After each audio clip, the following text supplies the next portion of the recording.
আমরা আজকে কথা বলবো বিন্যাস সমাবেশের সমাবেশ। এটা হচ্ছে আমাদের এইচএসসির গণিত প্রথম পত্রের পঞ্চম অধ্যায়ের দ্বিতীয় অনুচ্ছেদ 5.2। আমরা এটা নিয়ে একটু কথা বলবো। তো বিন্যাস সমাবেশের মূল কাজ হচ্ছে মূলত কিভাবে স্মার্টলি কাউন্টিং করা যায়, যে কোনো জিনিস গণনা করার ক্ষেত্রে কিভাবে আমরা স্মার্টলি গণনা করতে পারি। তো প্রথমত আমরা এটা একটু বেসিক নিয়ে কথা বলি সমাবেশের, তারপর ধীরে ধীরে এটার ম্যাথমেটিক্যাল প্রবলেমগুলো, বইয়ের প্রবলেম, অ্যাডমিশনের প্রবলেম প্লাস কিছু অ্যাডভান্স প্রবলেমও আমরা দেখার চেষ্টা করব। প্রথমত এগুলার কিছু কিওয়ার্ড আছে যেটা দিয়ে আমরা আলাদা করতে পারি কোনটা বিন্যাস কোনটা সমাবেশ। বিন্যাসের জন্য মূলত যে কিওয়ার্ডগুলো ব্যবহার করা হয়, বিন্যাস ব্যবহার করা হয়, বা সাজানো যদি কোথাও থাকে যে কত উপায়ে সাজানো যায় তার মানে হচ্ছে বিন্যাস, অথবা শব্দ গঠন যদি থাকে কতগুলো শব্দ গঠন করা যাবে, এগুলো হচ্ছে বিন্যাসের মূল কিওয়ার্ড, সাজানো, শব্দ গঠন। আর সমাবেশের মূল কিওয়ার্ড হচ্ছে, হয়তো সমাবেশ বললে বুঝবো সমাবেশ, অথবা বাছাই, দল গঠন, কমিটি গঠন। এই শব্দগুলো থাকলে আমরা বুঝে নেব এটা সমাবেশ করতে বলছে। এছাড়াও অনেক সময় ভাষা থেকে না ম্যাথমেটিক্যাল প্রবলেম থেকে বুঝতে হয় এটাকে বিন্যাস না সমাবেশের প্রবলেম, সেটা আমরা ধীরে ধীরে আলোচনা করব। প্রথমত একটা ছোট উদাহরণ থেকে এই দুইটার একটু পার্থক্য বোঝার চেষ্টা করি। যেমন আমাকে যদি বলে ABC থেকে দুইটা করে নিয়ে কতভাবে সাজানো যায়,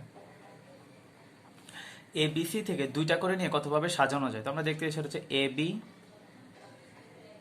BA, BC, CB, CA, AC, total 6 ভাবে সাজানো যায়, যেটাকে কিনা আমরা ম্যাথমেটিক্যালি 3P2 লিখি। তিনটা বস্তু থেকে দুইটা বস্তু, তিনটা ভিন্ন বস্তু থেকে দুইটা বস্তু কত উপায় সাজানো যায় বা পারমুটেশন করা যায়, বিন্যাস 3P2। কিন্তু আমরা যদি বলি তিনটা থেকে দুইটা করে নিয়ে কতভাবে বাছাই করা যায়, বাছাইয়ের ব্যাপারটা কি শুধুমাত্র এদেরকে বাছাই করা, নিজেদের মধ্যে ক্রম পরিবর্তন করা বা নিজেদের মধ্যে সাজানো কোনো ব্যাপার নাই। যেমন আমি এই তিনটা থেকে দুইটা করে নিয়ে বাছাই করতে পারি AB, বাছাই করার ক্ষেত্রে AB কে বাছাই করা আর BA কে বাছাই করা একই কথা। তো তিনটা থেকে দুইটা বাছাই করা যায় AB, BC, CA, তিন উপায় বাছাই করা যায়, যেটাকে কিনা আমরা ম্যাথমেটিক্যালি লিখি 3C2। তিনটা ভিন্ন বস্তু থেকে দুইটা বস্তু বাছাই করা যায় 3C2 উপায়।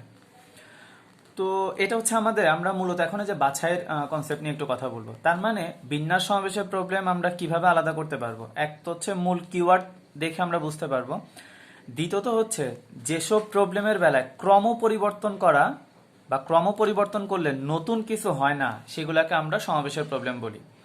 যেমন কি বলতে চাচ্ছি, কোথাও 10 জন মানুষ আছে, সবাই সবার সাথে হ্যান্ডশেক করবে, তো এখানে হ্যান্ডশেক সংখ্যা কত সেটা যদি আমরা বুঝতে চাই, 10 জন মানুষ আছে, সবাই সবার সাথে হ্যান্ডশেক করবে, কয়টা হ্যান্ডশেক হবে। এখন প্রথমত এটা বোঝা লাগবে এটা কি বিন্যাসের প্রবলেম না সমাবেশের প্রবলেম, কিভাবে সলভ করবো সেটা চিন্তা পড়ে। যেমন A আর B দুজন মানুষ, A B এর সাথে হ্যান্ডশেক করা আর B এর সাথে হ্যান্ডশেক করা কি একই কথা নাকি আলাদা কথা? তা আশা করি বুঝতে এটা একই কথা, A B এর সাথে হ্যান্ডশেক করা আর B এর সাথে হ্যান্ডশেক করা একই কথা, তাহলে এটা সমাবেশের প্রবলেম। আচ্ছা, কোথাও যদি 10টা দল থাকে বা কোথাও 8টা দল আছে, প্রত্যেকের সাথে একটা করে ম্যাচ খেলবে, প্রত্যেকের সাথে একটা করে ম্যাচ খেলবে, কয়টা ম্যাচ হবে? তো আমি বুঝতে যাচ্ছি এটা কি বিন্যাসের প্রবলেম নাকি সমাবেশের প্রবলেম।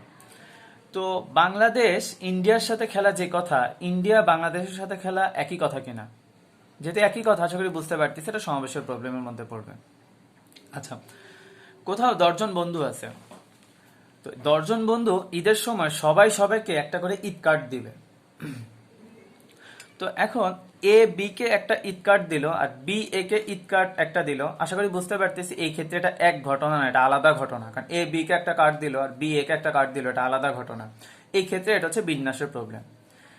যদিও বিন্যাসের প্রবলেমগুলো সমাবেশ দিয়ে চিন্তা করা যায়, একটু পরে আমরা একটা সম্পর্ক দেখব, তবে আমরা আপাতত এই ধারণা তাহলে নিয়ে রাখলাম। মূল জিনিস হচ্ছে এই শব্দগুলা দেখলে আমরা বুঝবো যে বিন্যাসের প্রবলেম না সমাবেশের প্রবলেম। তারপরও কিছু কিছু ম্যাথ থাকে যেগুলোর মধ্যে কিনা এসব ডাটা ব্যবহার করা হবে না, কিন্তু আমাদের বুঝতে হবে সেটা বিন্যাসের প্রবলেম না সমাবেশের প্রবলেম। তো একটা হচ্ছে এটা প্র্যাকটিস করলেই বোঝা যায়, অথবা আমরা এইভাবে কম্পেয়ার করে দেখবো যে এখানে পরিবর্তন করলে কোনো প্রভাব পড়ে কিনা, তো এভাবে আমরা আলাদা করতে পারবো। আচ্ছা, এখন আমরা এদের মধ্যে একটা সম্পর্ক দেখার চেষ্টা করি। আচ্ছা, আমাকে যদি কেউ বলে তিনটা থেকে দুইটা বস্তু নিয়ে সাজানো, যেটাকে বিন্যাস বলতেছি, এটাকে এইভাবে চিন্তা করা যায়, আগে আমি তিনটা বস্তু থেকে দুইটা বস্তু বাছাই করলাম, আগে বাছাই করলাম, পরে এই দুইটাকে নিজেদের মধ্যে সাজালাম, এ বি বি এ, তখন এই দুইটা ঘটনা চলে আসবে। বি সি সি এ, তখন সি বি এই ঘটনা চলে আসবে। সি এ সি এই দুইটা ঘটনা চলে আসবে। কি বলতে চাচ্ছি, তিনটা বস্তু থেকে দুইটা বস্তু সাজানো যে কথা, তিনটা বস্তু থেকে দুইটা বস্তু বাছাই করে ওই দুইটাকে নিজেদের মধ্যে সাজানো একই কথা। আমরা বিন্যাসের প্রবলেমগুলো চাইলে এভাবে চিন্তা করতে পারি। তার মানে এদের মধ্যে একটা সম্পর্ক আমরা বলে দিতে পারি, এন সংখ্যক বস্তু থেকে আর সংখ্যক বস্তু নিয়ে সাজানো যেই কথা বা বিন্যাস করা যেই কথা, এন সংখ্যক বস্তু থেকে আর সংখ্যক বস্তু বাছাই করে ওই আর সংখ্যক বস্তুকে নিজেদের মধ্যে সাজানো একই কথা। এটাই হচ্ছে বিন্যাস আর সমাবেশের মধ্যে সম্পর্ক।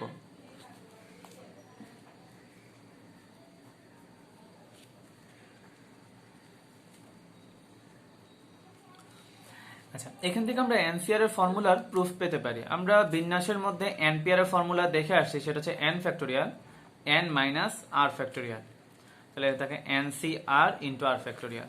তাহলে আশা করি বুঝতেছি এখান থেকে এনসিআর এর মান হবে উপরে এন ফ্যাক্টোরিয়াল, আর ফ্যাক্টোরিয়াল নিচে চলে আসবে r factorial N minus r factorial. এটা হচ্ছে এনসিআর এর ফর্মুলা। তো আমাদের প্রথমত এই দুইটা জিনিস একটু মাথায় রাখা লাগবে। এটা হচ্ছে বিন্যাস ও সমাবেশের মধ্যে সম্পর্ক, আর এনসিআর এর ফর্মুলা এটা। আশা করি এগুলো আমরা জানি। এবার আমরা আরেকটা টার্ম নিয়ে একটু কথা বলবো, সম্পূরক সমাবেশ।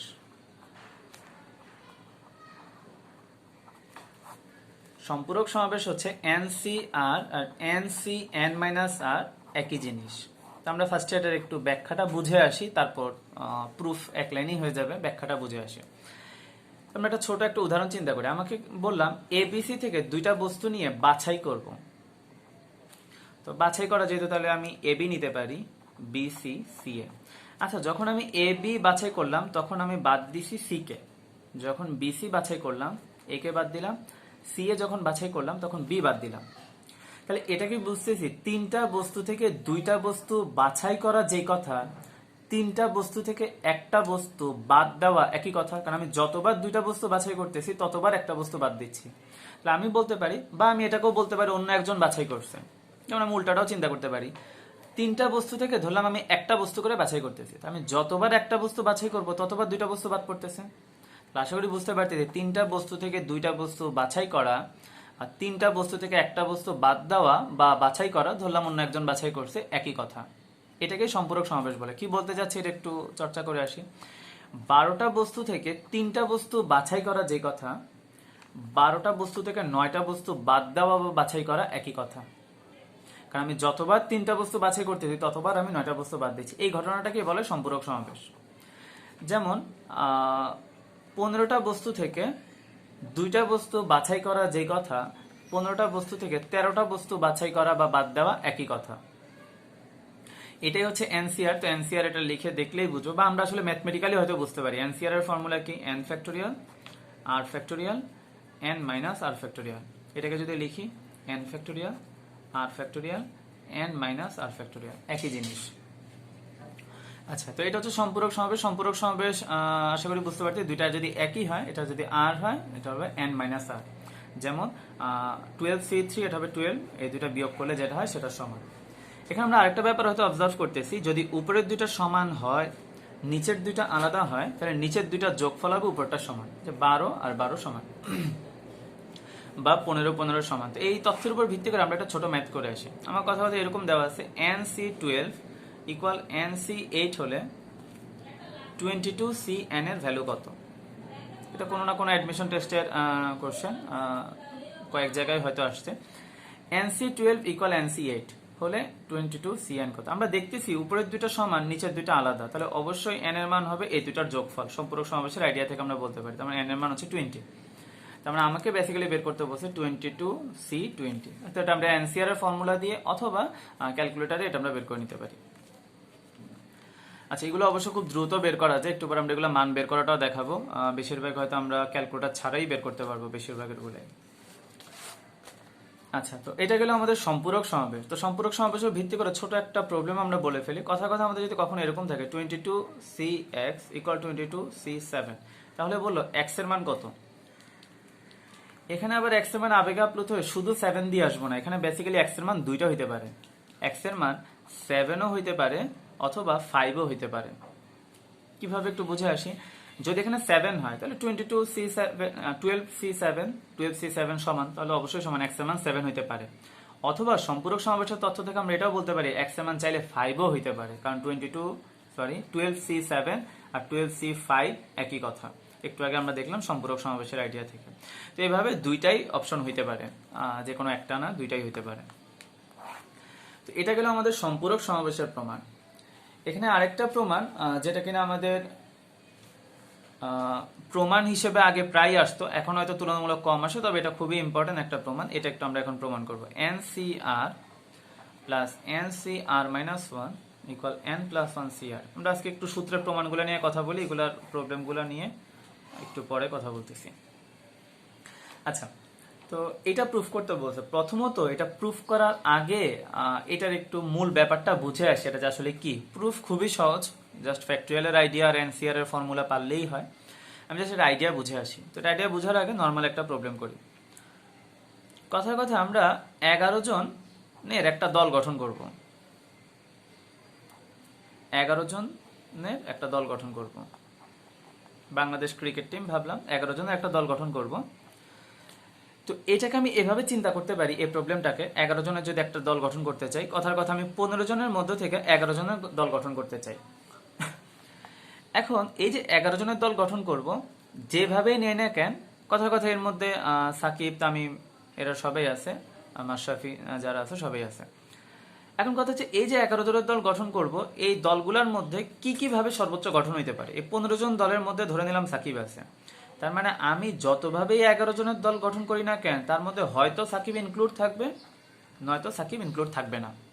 এছাড়া দল গঠন করা সম্ভব না। কথার কথা আমি যেভাবে 11 জন নেই, হয়তো সাকিব আছে নয়তো সাকিব নাই, মানে সবসময় সাকিব অন্তর্ভুক্ত, আর ধরে নিলাম সাকিব নাই। তো এই দুইটা যদি আমি বাছাই বের করে যোগ করে দিই, তাহলে এই টোটালটা পাওয়া যাবে। তো কি বলতে চাই একটু দেখি। ধরে নিলাম সাকিব ইনক্লুড সবসময়, 15 জনের মধ্যে আমি সাকিবকে নিবই। তাহলে বেসিক্যালি আমাকে কয়জনকে বাছাই করা লাগবে? 15 জনের মধ্যে থেকে সবসময় সাকিবকে নিচ্ছি, তার মানে আমার কাছে আছে আর 14 জন। যেহেতু সাকিবকে সবসময় নিচ্ছি, তার মানে বাকি আছে 10 জন। তো আমি 14 জন থেকে 10 জনকে বাছাই করতে পারি 14C10 উপায়। আচ্ছা, সাকিবকে কখনোই নিব না, বা সাকিবকে না নিয়ে কতভাবে গঠন করা যায়। তো 15 জনের মধ্যে থেকে সাকিবকে তো নিবই না, সাকিব বাদ, তার মানে আছে 14 জন। 14 জনের মধ্যে থেকে আমাকে 11 জন নিতে হবে। তো 14 জনের মধ্যে থেকে 11 জনকে নেওয়া যায় 14C11। এই দুইটা যোগ করলে, এই দুইটা যোগ করা যেই কথা, 15 জন থেকে সরাসরি 11 জনকে বাছাই করা একই কথা। এটাই আসলে এই সূত্রটা। তো আমি যদি এটা একটু সাজায় লিখি, তাহলে এভাবে লিখতে পারি 14C11 plus 14C10 14C11 14C10 equal হচ্ছে 15C11। আশা করি কম্পেয়ার করতে পারতেছি। NCR N মানে আমাদের এখানে N হচ্ছে 14, NCR মাইনাস 1 এটা থেকে 1 কম ইকুয়াল হচ্ছে N প্লাস 1 15CR 11। এটাই হচ্ছে এই সূত্রের অ্যাপ্লিকেশন বা সূত্রের ইনার ব্যাপারটা। আমরা হয়তো প্রুফ করে ফেলতে পারবো, বাট বেসিকটা ক্লিয়ার রাখা ভালো। আমি আবারও বলি পুরোটা কি বলতে চাইলাম। আমাকে যে কোনো n সংখ্যক মানুষ থেকে বা n সংখ্যক থেকে r সংখ্যক নিয়ে আমি একটা দল গঠন করব। তো যতভাবে আমি দল গঠন করি না কেন, তার মধ্যে আমি দুইটা আলাদা ক্ষেত্র চিন্তা করতেছি, একজনকে নিয়ে একজনকে ছাড়া, যে কোনো একজন র্যান্ডমলি যে কোনো একজনকে নিয়ে ছাড়া। তো এটা দুইটা সম্ভব, এই দুইটা বাছাই সংখ্যা বের করে যোগ করব, আর এই টোটালটা আলাদাভাবে করা একই কথা। তো যাই হোক, আশা করি এটা বুঝতে পারছি। যদি না বুঝতে পারি তাহলে তো জানাতে পারি, আরেকবার হয়তো এটা নিয়ে কথা বলা যাবে। তো আমরা প্রথমত এটা ম্যাথমেটিক্যাল প্রুফটা দেখে আসি, কিভাবে ম্যাথমেটিক্যালি প্রুফ করা হয়।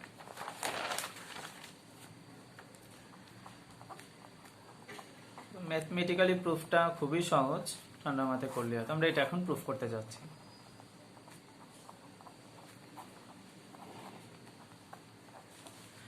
NCR এর ফর্মুলা হচ্ছে n factorial r factorial n minus r factorial, n factorial r factorial n minus r। Minus করলে মাইনাস হবে, এটা প্লাস হবে ফ্যাক্টোরিয়াল। আমরা দুপাশের ফ্যাক্টোরিয়ালকে সেম বানাতে চাচ্ছি। এখানে n ফ্যাক্টোরিয়াল আছে, চিন্তার কারণ নেই। এখানে আছে r ফ্যাক্টোরিয়াল, এখানে আছে r মাইনাস 1 ফ্যাক্টোরিয়াল। তো আমরা জানি বড়টাকে ছোটটা ফ্যাক্টোরিয়াল লেখা যায়, যাদের ভুলে গেছে একটু মনে করা দেয়। যেমন 8 ফ্যাক্টোরিয়াল মান হচ্ছে 8 থেকে শুরু করে 1 পর্যন্ত গুণ। তো আমি এটাকে 8 ইন্টু 7 ফ্যাক্টোরিয়াল লেখা যায়। কারণ 7 ফ্যাক্টরিয়াল মানে হচ্ছে 1 থেকে 7 পর্যন্ত গুণ, বা আমি চাইলে 8 ইন্টু 7 ইন্টু 6 ফ্যাক্টরিয়াল এভাবে লিখতে পারি। কোনো সংখ্যার বড়কে তার ছোট ফ্যাক্টরিয়ালে লেখা যায়, যেটাতে আমরা 5.1 এ জেনে আসছি। এখানে আর ফ্যাক্টরিয়াল, এখানে আর মাইনাস 1 ফ্যাক্টরিয়াল, তাহলে আর ফ্যাক্টরিয়ালকে লেখা যায় আর ইন্টু তার থেকে এক কমের ফ্যাক্টরিয়াল, মানে আর মাইনাস 1 ফ্যাক্টরিয়াল। আর এখানে আর মাইনাস 1 ফ্যাক্টরিয়াল থাকলো।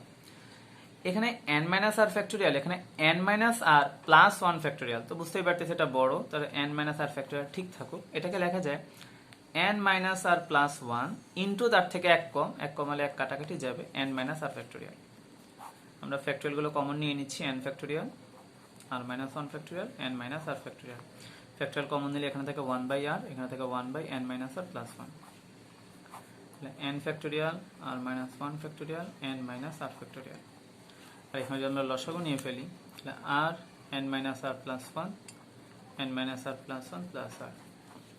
এবার একটু সাজায় লিখতেছি, n প্লাস 1 থাকে, এটাকে এটার আগে লিখলাম, আর থাকে, এটাকে এটার আগে লিখলাম, এটাকে এটার আগে লিখলাম। তো এবার আমরা রিভার্স চিন্তা করতে পারি, n ফ্যাক্টরিয়ালের সাথে n প্লাস 1 গুণ আছে, তার মানে n প্লাস 1 ফ্যাক্টরিয়াল লেখা যায়। কিভাবে? যেমন আমি একটু আগে বললাম 8 ফ্যাক্টরিয়ালকে চাইলে লেখা যায় 8 ইন্টু 7 ফ্যাক্টরিয়াল।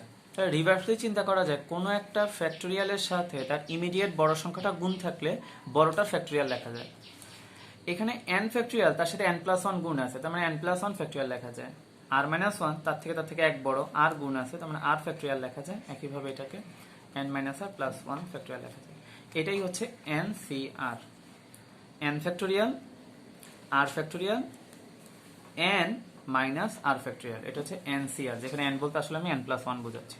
তো আশা করি এটা প্রুফ বোঝা গেছে। এটা 1-2 বার অবশ্যই চর্চা করবো। এটা পরীক্ষা আসে মাঝে মাঝে, 2 মার্কসের জন্য আসতে দেখা গেছে, 4 মার্কসের জন্যও আসে, তবে হয়তো আসলে 2 মার্কসের জন্যই আসবে। তো এই হচ্ছে আমাদের এখানকার ফর্মুলার প্রুফগুলা। তো আশা করি এই প্রুফগুলো আমরা পারবো। এখানকার আরেকটা ছোট একটু কথা বলে নিই, বিন্যাস সমাবেশের বেলায় আমরা ফর্মুলাগুলো মুখস্থ করার থেকেও মূল ব্যাপারগুলো বুঝলে ভালো, না তো হাজার হাজার ফর্মুলা মুখস্থ রাখা আর এগুলো অ্যাপ্লাই করাটাও পরীক্ষার হলে একটু কষ্টসাধ্য ব্যাপার হয়, বেশিরভাগ সময় ভুল করে ফেলি। সেজন্য মূল বেসিকটা ক্লিয়ার থাকা জরুরি। আমরা আরেকটা নিয়ে একটু কথা বলতেছি, এই সূত্রটা অনেক আমরা সূত্র হিসেবে মনে রাখি, কিন্তু মূল ব্যাপারটা বুঝে রাখলে সূত্র মনে রাখা লাগে না। যেমন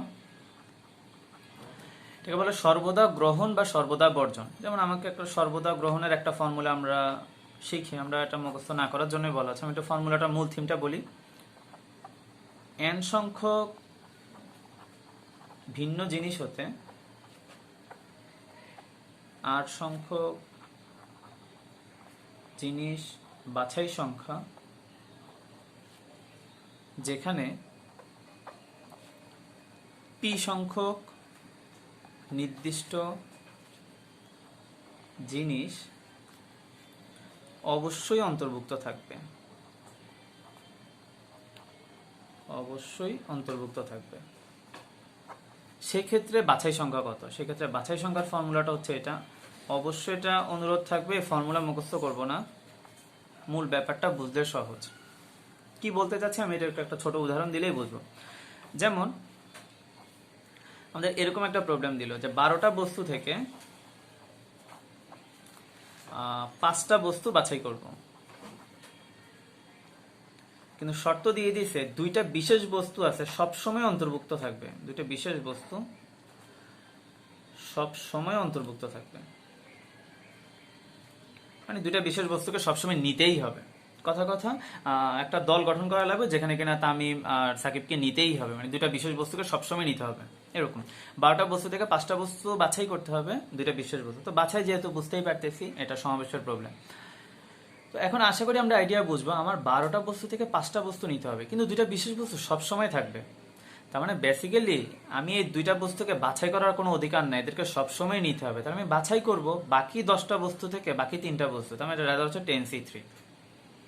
তো এটাই ওরা ফর্মুলা হিসেবে এভাবে লিখছে, 12টা বস্তু মানে n থেকে যতটা অন্তর্ভুক্ত থাকবেই সেটা বাদ, আর r থেকে যতটা অন্তর্ভুক্ত থাকবে সেটা বাদ। এটাকে ফর্মুলা হিসেবে লিখছে n-p c r-p। তো এটা ফর্মুলা মুখস্থ না রাখাই ভালো, এটা আমরা বেসিক থেকেই বুঝতেছি এটা আসলে 10C3 হবে, ওভাবে ফর্মুলা মুখস্থ রাখাটা ভেজাল। ঠিক একই ম্যাথ যদি এভাবে বলতো, n সংখ্যক ভিন্ন জিনিস হতে r সংখ্যক জিনিস বাছাই সংখ্যা, যেখানে p সংখ্যক বস্তু p সংখ্যক নির্দিষ্ট জিনিস অবশ্যই অন্তর্ভুক্ত থাকবে না, সেই ক্ষেত্রে বাছাই সংখ্যার ফর্মুলাটা হচ্ছে এটা, এটাও আমরা মনে রাখবো না ফর্মুলাগুলা। n মাইনাস পি সি আর, n মাইনাস পি সি আর, এটা মুখস্থ করার কিছু নেই। যেমন আমরা একটা ছোট উদাহরণ দেখলেই বুঝতে পারবো। আমার 12টা বস্তু, তার মধ্যে 5টা বস্তু বাছাই করতে হবে। কন্ডিশন দিয়ে দিছে 2টা বিশেষ বস্তু কখনোই অন্তর্ভুক্ত থাকবে না, কখনোই অন্তর্ভুক্ত থাকবে না। তো বেসিক্যালি আমি তাহলে 2টা বিশেষ বস্তু, যেমন 12 জন কোথাও খেলোয়াড় আছে, বললো যে কখনোই ইমরুল কায়েস আর হচ্ছে শাহাদাতকে নেওয়া যাবে না, তার মানে ওই 2জন আগেই বাদ। বেসিক্যালি 12টা বস্তু থেকে আমি 5টা বস্তু বাছাই করতেছি না, 10টা থেকে বাছাই করতে, কারণ 2জন তো আগেই বাদ। তার মানে 10টা থেকে 5 জনকে বাছাই করা যায় 10c5, যেটাকে আমরা n মাইনাস পি সি আর লিখি। তো এই ফর্মুলাগুলো মনে না রাখার জন্যই বলা হচ্ছে। তবে আমরা বইতে দেখবো, কিছু কিছু বইতে বা বেশিরভাগ বইতে ইয়াগুলো দেখবো প্রুফ। মোট কথা হচ্ছে এটা মনে না রাখাই ভালো, বেসিক থেকে সলভ করে ফেলাই ভালো। তো ঠিক আছে, আজকে আমাদের এতটুকুই থাকুক, আমরা পরবর্তীতে এগুলোর প্রবলেম নিয়ে কথা বলবো।